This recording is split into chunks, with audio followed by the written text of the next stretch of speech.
Hi, so today we're going to discuss electric current, resistance, and Ohm's law, superconductors, the classical model of electric conduction, power in electric circuits, resistors in series and in parallel, and Kirchhoffs rules and the RC circuit.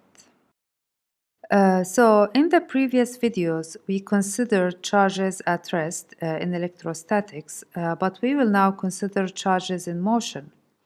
The term electric current refers to the flow of charge, whether inside the conductor, like this, or outside the conductor, such as a beam of electrons in a particle accelerator. So suppose charged particles are moving in a direction that is perpendicular to a surface area of A. The electric current is a quantity defined as the rate at which electric charge flows through the surface. So if we have a charge delta Q passing through this area in a time interval of delta T, then the average current is given by this equation. So delta Q over delta T, and its units is the ampere. So 1 ampere is equal to 1 coulomb per second. If in the case that the rate at which charge is flowing is changing with time, then the current won't be constant, and we define the instantaneous current by letting delta t goes to 0, so it's equal to the differential of dq over dt. Note that the particles flowing could be positive or negative or a mixture of both, including both positive and negative charges. But the direction of the current is defined as the direction of flow of positive charge, no matter what kind of charge is moving. So here we have positive charges flowing, then the direction of the current is in the same direction as the flow of the charge. But let's consider we have a current of electrons, the electrons moving in this direction, then the current direction will be in the opposite direction of the flow of electrons. But if we have a current of protons in this direction, then the direction of the current will be in the same direction as the flow of the protons, okay? Also, usually a charged particle in motion is referred to as a charge carrier. So now consider identical positively charged particles moving in a conductor of cross-sectional area of A, and let small n here be the number of mobile charge carriers per unit volume, also known as the charge carrier density. Then the number of carriers in the segment delta x is given by NA delta x. So A delta x is the volume of the segment and N is the volume density. And so the total charge delta Q in this segment is equal to NA delta X times Q, where Q is the charge of the carrier, of each carrier, okay? So suppose the average velocity component in the X direction at which the carriers move is Vd, then the displacement of the carriers in a time interval delta T is equal, if this displacement is equal to the length of the segment, is equal to Vd delta t, okay? So Vd is known as the drift speed, and delta t represents the time required for all of the carriers in the segment to pass through this area at one end, okay? So if we divide delta q by delta t, we get the average current equal to NQVDA, okay? So let's discuss the drift speed. So consider a conductor in which the charge carriers are free electrons. When there is no potential difference across the conductor, so let's suppose there is no E is equal to 0, the free electrons are in random motion, similar to gas molecules in the kinetic theory of gases.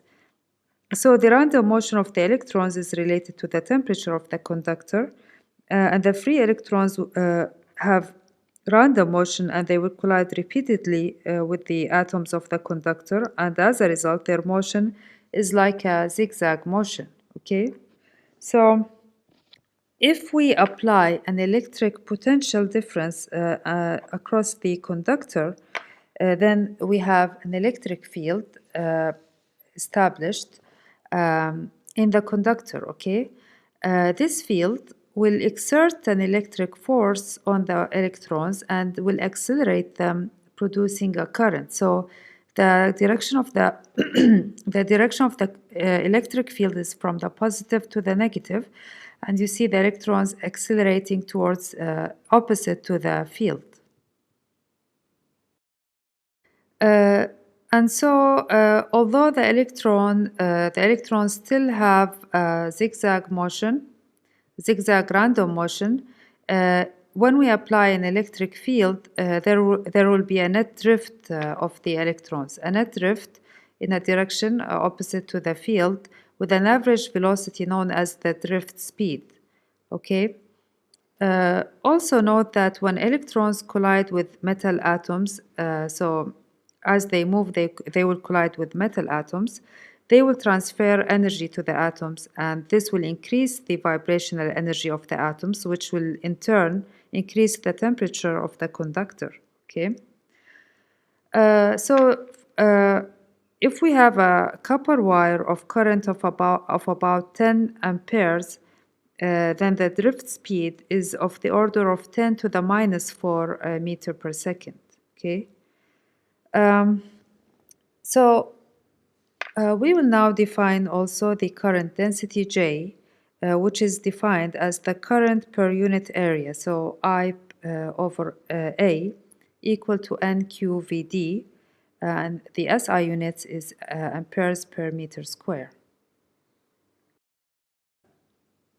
The drift speed, so the drift speed is proportional to the electric field, since as the electric field increases, the electric force on the electron will increase and the drift speed will increase, okay?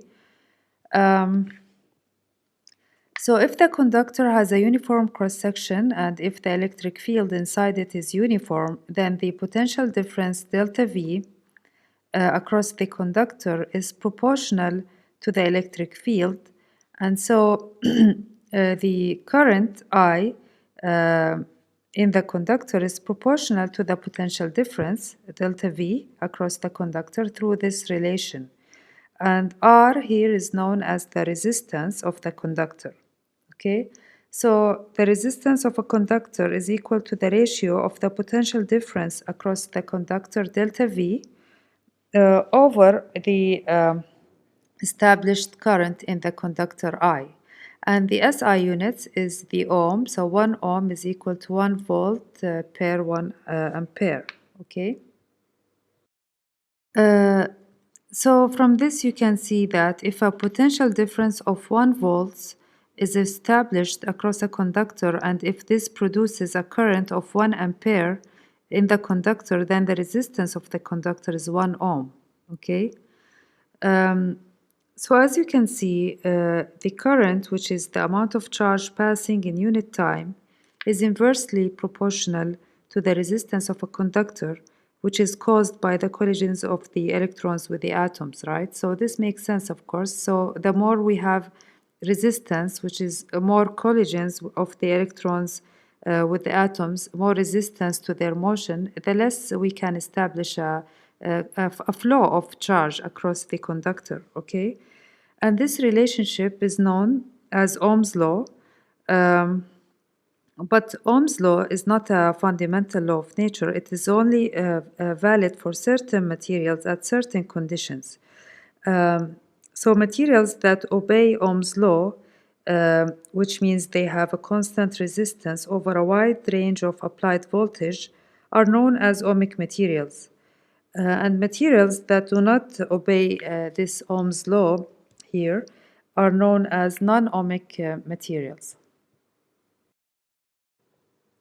So for ohmic materials, the relationship between the current and the voltage, the applied potential difference here, is linear with a slope equal to 1 over r, okay?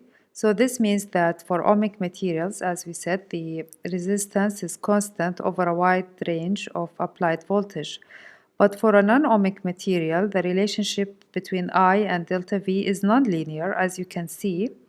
So as the applied voltage is increased, the resistance will decrease because we have a higher slope.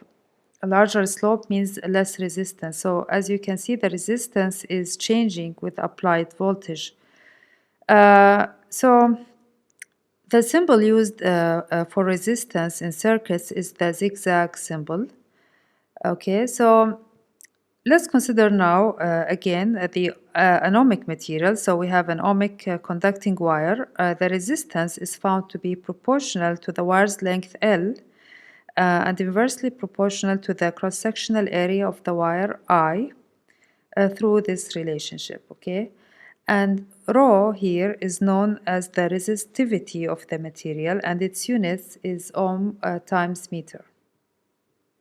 So the resistivity of a material depends on the properties of the material and its temperature. Okay, so for example, for copper at a temperature of 20 degrees Celsius, the resistivity is equal to 1.7 times 10 to the minus 8 ohms times meter. But the resistance R depends on the size and shape of the conductor as well as the resistivity, okay? And the inverse of the resistivity, 1 over rho, is known as the conductivity sigma. And so we may write R is equal to L over sigma A. Okay, so we may also write R now so it's equal to L over sigma A is equal to delta V over I, and this gives Q over delta T is equal to sigma A delta V over L. And this type of equation is known as the transport equation. And so a similar equation is in thermodynamics of Q over delta T is equal to Ka delta T over L, where Q is the amount of energy transferred by heat in a time interval delta T. And another similar equation is Fick's law, which describes the rate of transfer of a chemical solute by diffusion and is given by N over delta T is equal to dA delta C over L. So N is the number of moles and N over delta T is the rate of flow of the solute in moles per second. And in all three equations, there is a quantity being transported, which is the charge here, the energy, or matter. And this transfer is driven by a difference in either potential or temperature or concentration. Okay?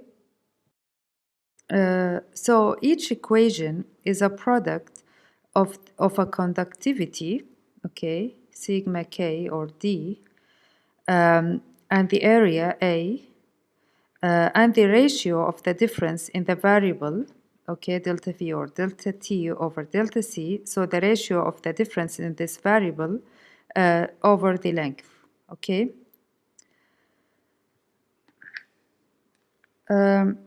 So we will now discuss changes in resistivity with temperature. So for most metals, resistivity increases linearly with temperature for a certain temperature range. And the relationship is given by this equation. So rho is equal to rho naught 1 plus alpha T minus T naught. So rho here is the resistivity at a temperature T measured in Celsius, and rho naught is the resistivity measured at a temperature T naught, mostly taken at 20 degrees Celsius, and alpha is the temperature coefficient of resistivity, okay? And so alpha is equal to 1 over rho naught delta rho over delta T, okay? So, of course, you know, a perfect conductor would have a resistivity of 0, and a perfect insulator would have a resistivity of infinity. So for many metals, resistivity is linearly proportional to temperature for a certain temperature region. But for low temperatures here, magnified here, these low temperatures, there is a nonlinear region. And also, as T approaches absolute zero, the resistivity approaches a finite value. And this residual resistivity near absolute zero is due to collisions of the electrons with impurities and imperfections in the metal. Okay? But at higher temperatures in the linear region, the resistivity is mainly due to the collisions of the electrons with the vibrating metal atoms. Okay? But for some metals and compounds, as you can see, the resistivity decreases to zero when the temperature goes below a certain critical temperature, Tc. And such materials are known as superconductors. As you can see above the critical temperature, the graph follows the curve of a normal metal. And this phenomena of superconductivity was discovered by Heike Kamerlingh when he was working with mercury, which becomes a superconductor at a temperature below 4.15 kelvins. And precise measurements have shown that the resistivity of superconductors below the critical temperature is approximately of the order of 10 to the minus 25 ohms times meter, which is approximately equal to zero. And today's research focuses on finding superconductors with a higher critical temperature, so they can be used in room temperature devices, right? So, since the resistance of a superconductor is zero below the critical temperature, as you can see, then once a current is set, it will persist, right, without any additional applied voltage. It can persist, and steady currents have been observed in superconducting loops to persist for several years without decay. And one important application of superconductivity is the superconducting magnets, which can produce magnetic fields that are 10 times greater than the highest value of the magnetic field produced by normal magnets, okay? And we will talk more about this in other videos. So we will now consider Drude's model, which is a classical model to describe electrical conduction. And of course, since it's a classical model, it has its limitation, and a complete description will need to incorporate quantum mechanical effects and the wave nature of electrons. So, as we said before, a conductor consists of ionized atoms and free electrons that are free to move throughout the metal, right? And these free electrons are known as conduction electrons, and they move in random motion in the absence of an electric field, similar to the motion of gas molecules. And this is why conduction electrons in a metal are referred to as electron gas. So, when an electric field is applied, the conduction electrons will drift in a direction opposite to the field, and the average drift speed is of the order of 10 to the minus 4 meter per second and is much smaller than the average speed between collisions, which is of the order of 10 to the 6 meter per second. And the kinetic energy acquired by the electrons in the presence of the electric field is transferred to the atoms of the conductor when the electrons collide with them, okay? And this will increase the vibrational energy of the atoms, which will in turn raise the temperature of the conductor, okay? And that is why there is a increase in the temperature of the conductor when a current is present in the conductor. So suppose we have a free electron that is subject to an electric field E, then the acceleration experienced by the electron is given by this equation, because the force is the charge of the electron times the electric field, okay? And this is the mass of the electron. So let's consider the average time interval between two successive collisions between the free electron and the atoms, known as tau here. Then the drift speed acquired by the electron during that time interval due to the electric field is given by the acceleration times time. So this is the acceleration times time will give us the drift speed, okay? And if we substitute this expression into the equation of the current, I is equal to NE VDA, and this gives us I is equal to NE square E over ME tau A. And I is equal to delta V over R, and then we can substitute for R here. And then we can equate this equation here that we get. So we substitute it for the potential difference as EL. The length of the wire is L. And we substitute for the resistance by this expression. So this expression here for I is equal to this. And from these two, we get the expression for the resistivity equal to ME over NE squared tau, okay? And this expression for resistivity shows that it does not depend on the electric field strength, but only on parameters associated with the material and the electron. And this is the behavior of a conductor that obeys Ohm's law, okay? And the average time interval between collisions tau is related to the average distance between the collisions L average, which is known as the mean free path, and related to the average speed V average between collisions, which is, as we said before, is different and is much larger than the drift speed, okay? And for copper at 20 degrees Celsius, tau is of the order of 10 to the minus 14 seconds, okay? And L average is of the order of 10 to the minus 8 meters, and V average is of the order of 10 to the 6 meter per second. So this model that we discussed here is known as the classical model for electrical conduction. And because it's classical, it has its limitations, okay? And it does not predict correctly the values of resistivity or how the resistivity changes with temperature. And we will see in later videos that if we include quantum physics in this model and the wave-like behavior of electrons, then the model can match experimental results and is the more complete description of conduction, okay?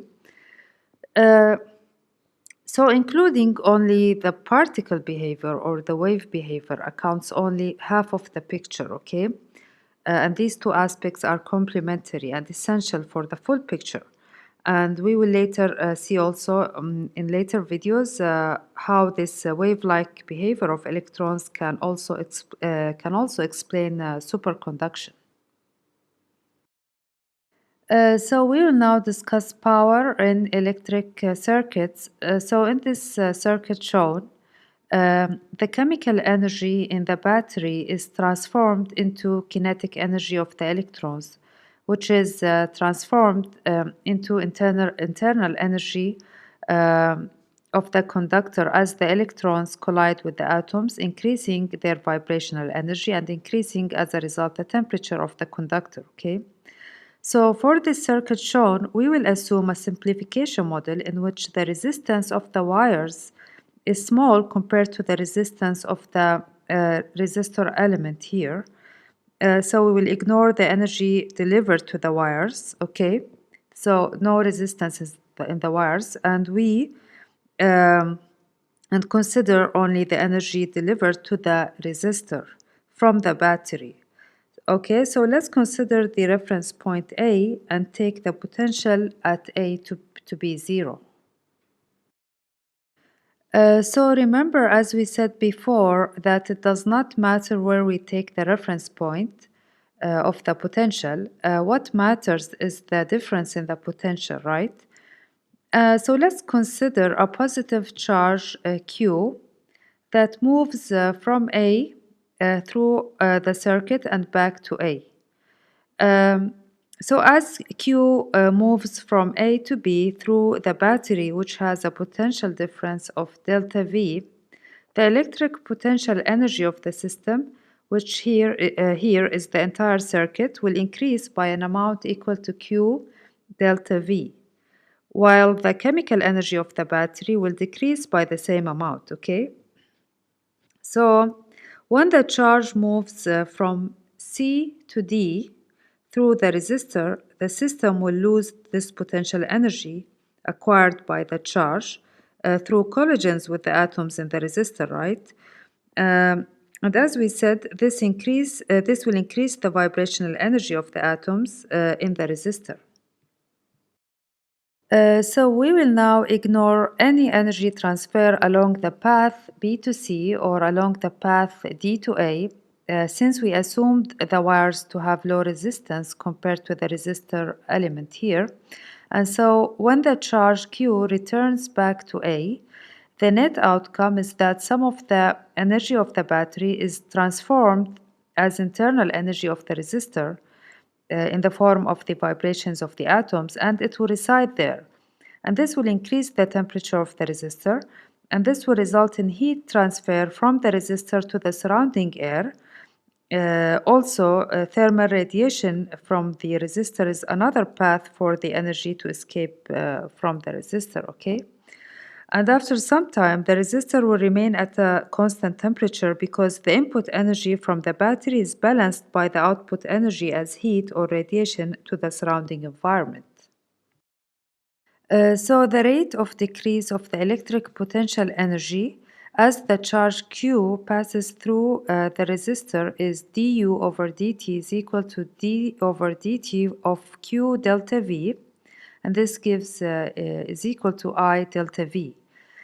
And this is equal to the rate at which the system gains internal energy in the resistor, and so the rate of transfer of energy to the resistor is P is equal to I delta V.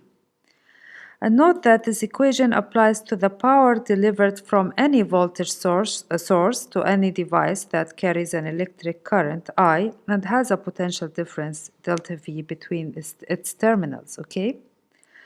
And we can also write P is equal to I square R and is equal to delta V square over R.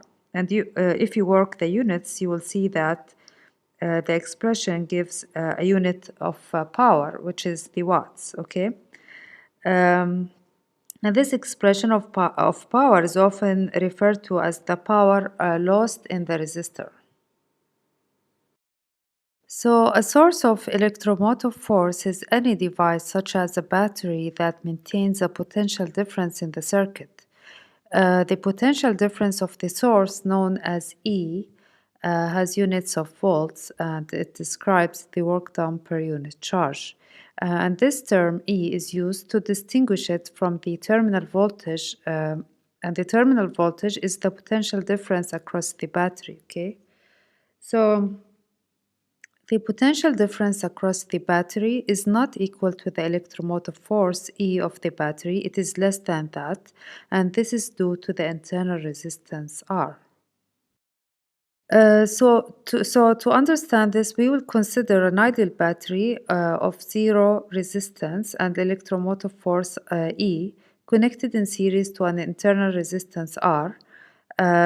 So as one moves from A and pass from the negative to the positive terminal, the potential will increase by E. And as one moves through the resistance R, the potential will decrease by IR. And I is the current in the circuit, so the terminal voltage delta V is equal to E minus IR, so it's less than E, okay? And so the terminal voltage, which is the potential difference between the points D and A, is equal to E minus IR, and from this expression you can see that E is equivalent to the open circuit voltage, which is the terminal voltage when the current is zero. Okay. And also, as you can see from the circuit, the terminal voltage delta V is equal to the potential difference across the resistance R. So the potential difference between D and A is equal to the potential difference between these 2 points. And this is known as the load resistor. And the potential difference according to Ohm's law is delta V is equal to IR. And if we equate both, we will get this equation. So E is equal to IR plus IR, and this gives the current in the circuit. And the figure here shows the changes in potential as we go through the circuit in the clockwise direction. Okay, so from A to B, this is the potential difference. Then from C to D, it will decrease because of the internal resistance of the battery, and then it will decrease due to the load resistor. Okay. If R, the load resistance, is much greater than the internal resistance, we may neglect this small r. Okay. If we multiply this equation by the current, we get this equation, which shows that the total power provided by the source of electromotive force is equal to the rate at which energy is delivered to the load resistor plus the rate at which energy is delivered to the internal resistance. Okay. So if the internal resistance is much smaller than the load resistor, much more of the energy of the battery will be delivered to the load resistor, right? And if the internal resistance is much larger than the load resistor, more energy from the source will be delivered to the internal resistance. Okay. So the larger the internal resistance, the less is the terminal voltage. And this will in turn reduces the battery's ability to deliver energy to the external load resistor, because less energy will be delivered here and more into the internal resistance. And this can happen as a battery ages, where the internal resistance of the battery will increase. Okay. So we'll now consider resistors connected in series and in parallel. So for resistors connected in series, like this arrangement, for example, such as two light bulbs connected in series, the amount of charge passing through R1 is the same as the amount of charge passing through R2, since otherwise there would be an accumulation of charge between the two resistors, okay? If that is not the case. And so we have the current, the same current passed through R1 and R2, so we have I equal to I1 equal to I2. And the potential difference applied divides itself between the two resistors. So we have delta V equal to delta V1, the voltage drop across R1, plus delta V2. This is the voltage drop across R2 equal to I1 R1 plus I2 R2. And this potential difference across the batteries is also given by the current times the equivalent resistor, okay? And the equivalent resistor is the resistor that has the same effect as the series combination. Okay, so if we substitute, this will give the equivalent resistance is equal to R1 plus R2, and for more than two resistors is equal to the sum of the resistors, okay? And so the equivalent resistance for a series combination is greater than any of the individual resistors, okay? And for resistors in parallel combination, the potential difference, like in this arrangement, the potential difference across each resistor is the same, right? And it's given by delta V equal to delta V1 equal to delta V2, where delta V is the terminal voltage of the battery. So when charges reach the junction A, they split, some going towards R1 and others going towards R2. So the current in each resistor is less than the current I leaving the battery, okay? And because electric charge is conserved, I is equal to I1 plus I2, equal to delta V1 over R1 plus delta V2 over R2. And we know that delta V1 is equal to delta V2. And also the current is also given by delta V over R equivalent, where the equivalent resistor has the same effect on the circuit as the two resistors connected in parallel, okay? And equating these two equations, we get this equation for the equivalent resistor of two resistors connected in parallel. And this shows, and this is for more than two resistors.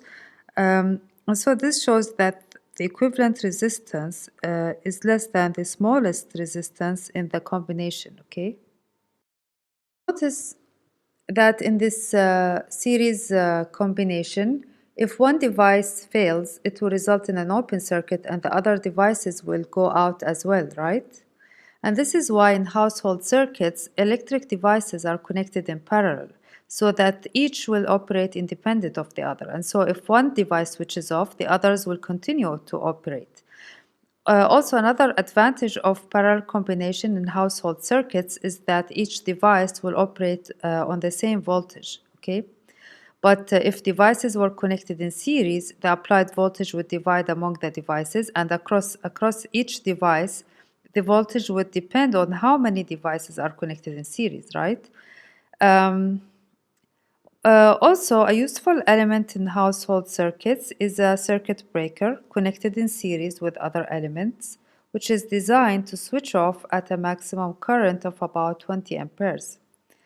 If there is no circuit breaker, large currents could cause excessive heating of the wires and cause fire, okay? And this is also the concept of a fuse, where when the current exceeds a certain value, the conductor in the fuse melts, which will open the circuit. So let's consider, as an example, this circuit here. And there is an ammeter, which is a device used to measure current, okay? So before opening the switch, so if this switch here, which we assume to have zero resistance, is closed, then no current will pass through R2 because this has zero resistance. So all current will pass through here R1, right? Okay. But if we open the switch, then we will have R2 will be included, and we have two resistors connected in series. And then the ammeter reading will go down. And this is because the circuit will now include R2, and the equivalent resistance is larger than either of R1 and R2, and therefore the current through the circuit will be less, right? But of course, keep in mind that the same current will pass through R1 and R2 for a series combination. So for this circuit here, if the switch is open, the circuit will include only R1, and the ammeter has a certain reading for the current, right? But after the switch is closed, some current will pass through R2, and we have a parallel combination, right? And the reading in the ammeter will go up.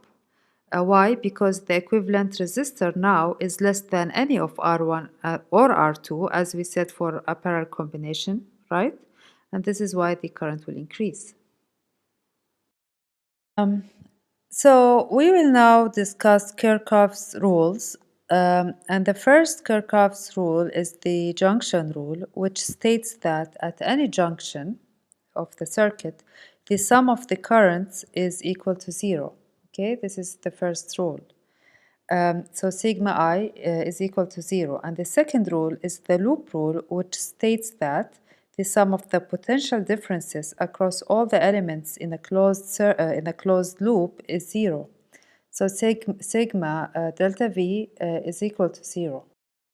So the first rule is a statement of the conservation of electric charge. So all charges entering a point, okay, will leave that point because charge cannot accumulate at a point. So the flow rate of charge in is equal to the flow rate of charge out. The plus sign is used for currents entering a junction and the minus sign for currents leaving a junction, okay? So for this junction here C, shown in this figure, um, uh, I1 plus I2 is equal to I3, okay? Or I1 plus I2 entering minus I3 leaving is equal to 0. The second rule of Kirchhoff follows from the law of conservation of energy. So if we imagine a charge moving around a closed loop, then when the charge returns to the starting point, the charge circuit system must have the same total energy as it had in the beginning before the charge moved, okay? And so the sum of the increase in the charge energy as it passes through some circuit elements must be equal to the sum of the decrease of energy as it passes through other elements, okay?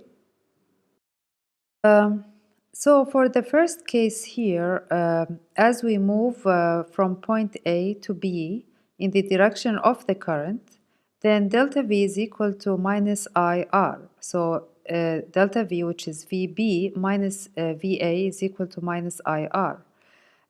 In the second case, if the resistor is transversed in a direction opposite to the current, then delta V, which is VB minus VA, is equal to plus IR, okay? In the third case, so if a source of electromotive force, assuming its internal resistance is 0, is transversed in the direction from the negative to the positive terminal, then delta V is equal to plus E. And in the fourth case, if a source of electromotive force is transversed in a direction opposite to the electromotive force, so from the positive terminal to the negative, so then delta V, which is equal VB minus VA, is equal to minus E, okay? And when solving problems for circuits, the number of equations must be equal to the number of unknowns. So let's consider this example shown in the figure.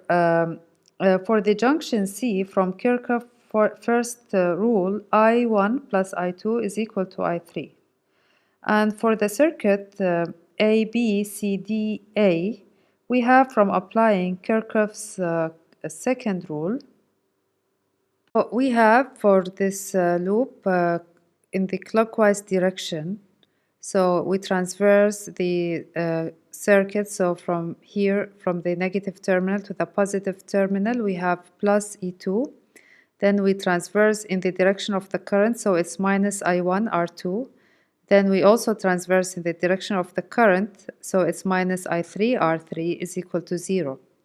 And for the circuit B, E, F, C, B, so if we go in this clockwise direction, so we transverse in the direction of the current, so it's minus I2 R1. Then we are transversing from the positive terminal to the negative, so it's minus I1. Then we are transversing in the direction opposite to the current, so it's plus I1 R2. Then we are transversing in the from the positive terminal to the negative, so it's minus E2 is equal to 0, okay? And we don't need the circuit A, E, F, D, A, because we already have three equations for three unknowns, right? So we have here three equations. We want to find, let's say we want to find I1, I2, I3, and we know E2, we know E1, R1, and R3, and R2, but we want to find the currents, so we have three equations for three unknowns, okay? So we will now discuss RC circuits. So far we have discussed direct current circuits known as DC circuits in which the current is constant. But in circuits containing capacitors, the current is in the same direction but it may vary in time. And the circuit that consists of a series combination of a resistor and a capacitor is known as an RC circuit, okay?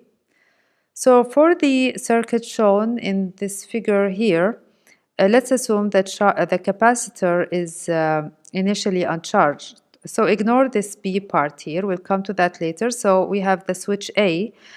So let's assume at the beginning the switch A is open, that the capacitor is initially uncharged. And then we close the switch to the position A at t equal to 0, and then a current is set in the circuit and the capacitor begins to charge, okay? And notice that the gap between the plates of the capacitor represents an open circuit, so charge won't jump from one plate to another, okay? Then the current will continue to flow, transferring charge to each plate until the capacitor is fully charged, and the current then will become 0, okay? So this is how the current decrease with time as the capacitor charge. So as the charge builds on the capacitor while it's charging, the potential difference across the capacitor will increase gradually, right? Until it matches the potential difference supplied by the battery. And so the maximum charge on the capacitor depends on the voltage of the battery. So applying Kirchhoffs rule to the circuit in the clockwise direction, so we transverse from the negative to the positive terminal, E, so it's equal to plus E, then minus Q over C, okay, then transversing in the direction of the current, it's minus IR is equal to 0. And Q over C here is the potential difference across the capacitor, okay? And this potential difference is negative because we are transversing the capacitor from the positive plate to the negative plate, which represents a decrease in potential, okay? And also note that Q and I here represent the instantaneous values of the charge and current, okay? And so at t is equal to 0, the charge is equal to 0, and the current is equal to, the initial current is equal to E over R. And so at t equal to 0, the potential difference from the battery terminals will appear entirely across the resistor, right? And when the capacitor is fully charged and the I goes to 0, so when the current reaches 0, the charge will reach maximum on the capacitor, and the potential difference from the battery terminals will appear entirely across the capacitor, right? And we have for the maximum charge on the capacitor Q equal to CE. Okay, and to solve this equation here, we know that the current in the circuit I is equal to dq over dt, okay, right? So it's equal to the rate of change of the charge on the capacitor plates. If we substitute for I as dq over dt and we rearrange the equation, we get this equation. So dq over q minus ce equal to minus 1 over rc dt. If we integrate both sides, we will get this equation, okay? And then from that we will get qt, so the charge on the capacitor plates as a function of time will change according to this equation, right? So this is the curve, how it changes with time. And so if we differentiate this equation as a function of time, we get the equation for the current, which is an exponential decay. And here the figures show plots of Q versus T and I versus T. And as you can see, the charge on the capacitor at T equal to 0 is 0, and then it approaches CE as T goes to infinity, right? And also at t equal to 0, the initial current is E over R, and then it decays exponentially to 0 as t goes to infinity. And the time constant tau equal to RC it represents the time in which the current decreases to 1 over E of its initial value, okay? So the energy supplied by the battery in the time interval required to fully charge the capacitor is QE, which is equal to CE squared, right? And after the capacitor is charged, the energy stored in the capacitor is equal to half QE, also equal to half CE squared, which is only half of the energy output of the battery. So it's half of this output, so the remaining half of the energy supplied by the battery appears as internal energy in the resistor here, okay? So now suppose after the capacitor is fully charged and the potential difference across the capacitor is capital Q over C, so capital Q is the maximum charge on the capacitor, we now close the switch to the position B, and the capacitor will begin to discharge through the resistor, okay? So if we apply Kirchhoff's second rule to the loop, we get so we transverse here in the direction of the current, so it's minus IR. We transverse from the negative to the positive, so it's minus Q over C. If we substitute for the current, which is dQ over dt, and since at t equal to 0, the charge is maximum equal to CE, then if we integrate from Q to Q and from 0 to t, we get this equation, and from that we get this. So it's an exponential decay of charge. And if we differentiate it with respect to time, we get this equation for the current, and the initial current equal to Q over RC is the current at t equal to 0, and the negative sign here, it indicates that as the capacitor discharged, the current direction is opposite to its direction when the capacitor was charging, right? So when the capacitor discharged, as you can see, both the charge and the current will decay exponentially at a rate characterized by the time constant tau equal to RC. So thank you for watching. Please don't forget to like and subscribe, and see you in the next video.